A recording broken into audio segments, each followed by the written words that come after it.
2 மாசத்துக்கு முன்னால் நீங்க படிச்சிருப்பீங்க, கர்நாடக மாநிலத்துல ஒரு காட்டு பகுதியில, வனவிலங்கு பகுதியில ஒரு புலி ஒரு நாயை துரத்திட்டு ஓடுது. எப்படியோ அந்த நாய் அந்த காட்டுக்குள்ள வந்துருச்சு. இந்த புலி அந்த நாயை துரத்திட்டே போகுது, வேகமா ஓடுது. இந்த புலிக்கு பயந்து நாய் ஓடும் போது அங்க அந்த வனவிலங்கு காவலர்களுக்குன்னு ஒரு கழிவறை இருக்கு. அந்த கழிவறைக்குள்ள அந்த நாய் ஓடிச்சு, புலிக்கு பயந்து. பின்னாலேயே புலியும் போயிடுச்சு.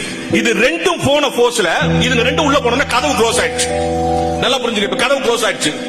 பசியோடு துரத்தி கொண்டு போன புலி, உள்ளே பயந்து ஓடிய நாய், வசமாக மாட்டிக்கொண்ட இடம், கதவு தானாக தாழ்பால் போட்டுக்கிட்டது. என்ன நடந்திருக்கும்?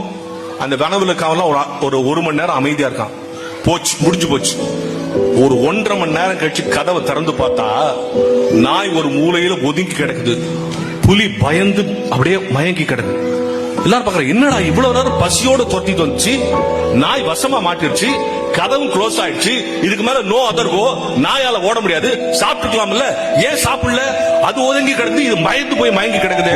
அப்ப வனவிலங்கு ஆய்வாளர்கள் சொல்றான், சார், ஓப்பன் காட்டுல புலி வீரமா வேட்டையாடும்.